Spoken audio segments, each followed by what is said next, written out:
นี่ทุกๆคนพบกับบ่าวทาวรคนอยู่สวนมื้อนี้ผู้ขาสิมาแนะนำให้ฮู้จักกับกกขี้เถ้าพี่น้องเอ้ยนี่เด้กกขี้เถ้านี่ใบมันก็สิเป็นจังซี่นี่ล่ะบ่อึดบ่อยากพี่น้องเอ้ยอยู่น้ำป่าน้ำดง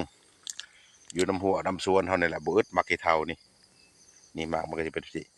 สรรพคุณประโยชน์ก็ดีหลายอย่างเด้อพี่น้องเด้อถ้าผู้ใดเป็นฝีเป็นฝีอยู่ในอันแข้งในขาในต้นในโตเป็นตุ่มน้อยๆแน่ๆบ่ดีบ่เซาจักเทื่อ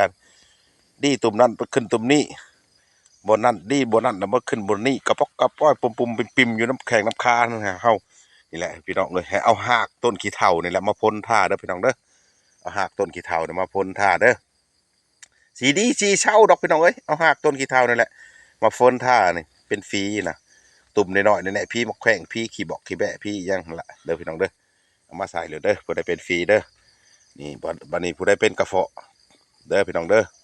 กระเพาะนะกระเพาะลำไส้กระเพาะยังแสบห้อนเอาอันนั้นแกนมักขี้เถ้านี่แหละเด้อพันเอาแกนมักขี้เถ้ามาต้มกินกับกกเป่าทองเด้อพี่น้องเด้อกับกกมักขี้เหล่าเด้อแกนขี้เหล่าแกนเป่าทองมาใส่กันเด้อพี่น้องเด้อสีดีสีเศร้าผู้ใดเป็นกระเพาะเด้อถ้าผู้ใดเป็นกระเพาะลำไส้หรือว่ากระเพาะเด้อพี่น้องเด้อเอามาต้มกินรส